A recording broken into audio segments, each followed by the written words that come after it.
The Visitors, Chapter 6. The bell rang at the front door, indicating the presence of a restaurant guest.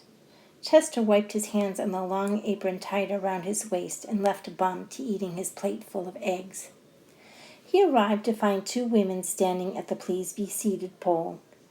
This was in front of a large mural with a Renaissance server girl painted on the lobby wall. The girl in the mural had one well-formed arm raised high, balancing a serving tray laden with all manner fruits and vegetables on her delicate hand.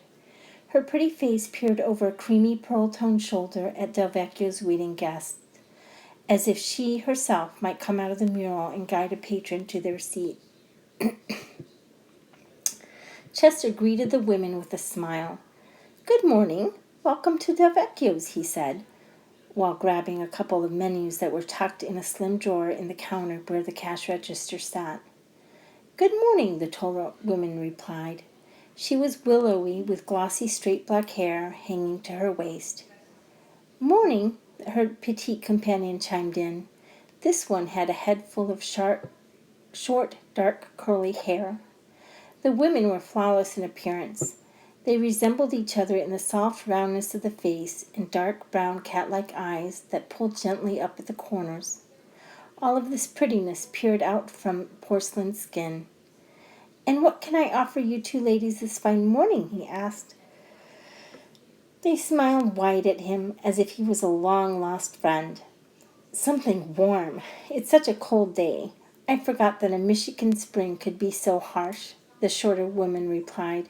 She rubbed her gloved hands together. "Well, we definitely have that. Let's get you both a table and something to take the freeze out of you," Chester answered while ushering them into the dining area.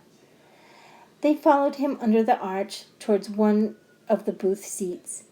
The interior of the room was drenched in the music of Charles Trenet crooning La Mer in French, and the warm orange glow from the sconces coming out of the faded brick walls. As Chester led the ladies to their seat, the taller woman ran her hand over one of the blue and white check tablecloths as she passed it. "Exactly as I remember," the shorter companion muttered under her breath. She looked up at the three heavy, dark wooden beams that stretched across the room. The end of each post fit snug into a hammered brass bracket. Silk faux vines interspersed with red and purple hanging grapes wound around each beam. "I take it you two are familiar with Delvecchio's?" Chester said when they reached a booth seat. "Yes, very familiar. Well, years ago. Many, many years ago," the taller of the two answered. "It is such a quaint place. Do you still serve that hot chocolate, the one with the cheese at the bottom?" her petite friend wanted to know. "Yes, that's a popular request," Chester replied and gestured to the booth. The two women shrugged off their gray wool coats and hung them on the coat hook attached to the wooden post adhered to the booth. They slipped into their seats. Chester put the leather-bound menus in front of them. He pulled a small pad of paper and pencil out of his apron pocket. "And what would you recommend to go with the hot chocolate?" asked the tall woman. She picked up the vintage spoon off a neatly folded cloth napkin and looked it over carefully, turning it between her slender fingers. She seemed fascinated by the utensils.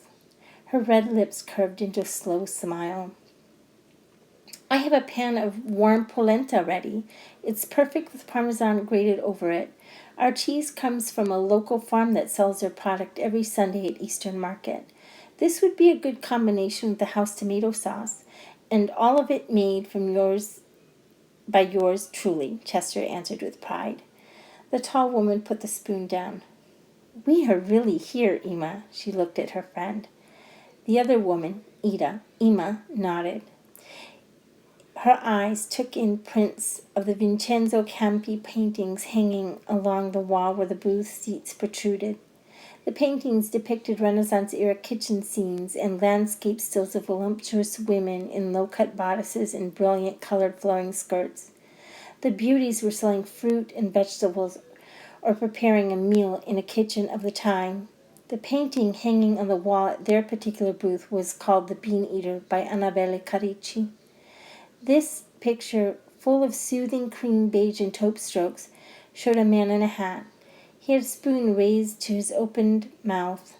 On the table in front of him was a bowl full of lentils, bread, a wine jug, and wine glass. The woman referred to as Ima put her chin in her hand and gazed at the picture as if she were looking at someone she adored. Her eyes were full of wonder. The other woman drank in every detail of the eatery: the dark wooden floor, the brick pizza oven with its blackened mouth, and the large green balloon-shaped wine bottles encased in woven wicker baskets sitting in the corners of the restaurant. "Would both of you like the polenta with the hot chocolate?" They looked up. "Oh, yes, that would be fine. Forgive us. It's been such a long time. This place looks exactly the same," the woman called Ima said. Chester dipped his head. "Well, welcome back. Where are you both coming from?" The women exchanged glances. The taller woman pushed a strand of long hair behind her ear. "Oh, we have been up north for a long, long time," she answered. Her eyes shifted downward to the antique spoon. We know the owner," the one named Ima said. "Is that so? I'll have to tell Mrs. Sherman 2 old friends dropped in. She usually comes in around noon to check on things. If you two are still in the area at that time, come on in and say hello. I'm sure she'd love to see some friends from her past," Chester said. "Mrs. Sherman?" Ima looked confused. "Anthony Delvecchio no longer owns this place?" the other woman asked. Chester looked at both ladies. They didn't look a day over 30. He scratched his bald head. "Wow, you two have really been out of town for a long, long time. Mr. Delvecchio died years ago. His wife Carlotta took over after he passed. She remarried about 10 years back now, to Mr. Sherman." The two women glanced at each other again and then nodded. "Ah, yes, I remember now. But you remember Carlotta, don't you? She was the Colombian girl he came back with." The willowy woman called Bat nodded. "Yes, now I do. Forgive us. We hadn't realized that much time had passed. We will make sure to drop in and say hello to Carlotta before we return home," she said. Chester gave them both an uneasy grin. How could two women who looked so young have known Anthony Delvecchio, who death claimed so long ago, and Queen Dee referred to as a girl? "Why don't I get your food started? It won't take long," he said. "Thank you, Chester. We look forward to a warm meal," Ima replied. Chester bowed slightly and took his leave. He made his way past Bum's table and through the swing doors. Once in the kitchen, Chester busied himself with warming water for the hot chocolate and putting a pan of polenta into the oven. He began cutting the white cheese for the cocoa. All the while he turned the matter of the visitors over in his mind. He couldn't shake the feeling of familiarity. Maybe he had seen them at one of the religious assemblies he and his wife attended every few months. Or maybe he could have seen them at a yearly convention in Pontiac. Maybe they shared his faith. But where and how did they know Anthony Delvecchio, though?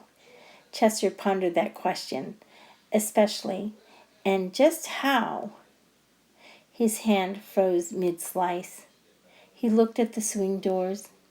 He put the knife down on the cutting board and then put his large hands on his hips.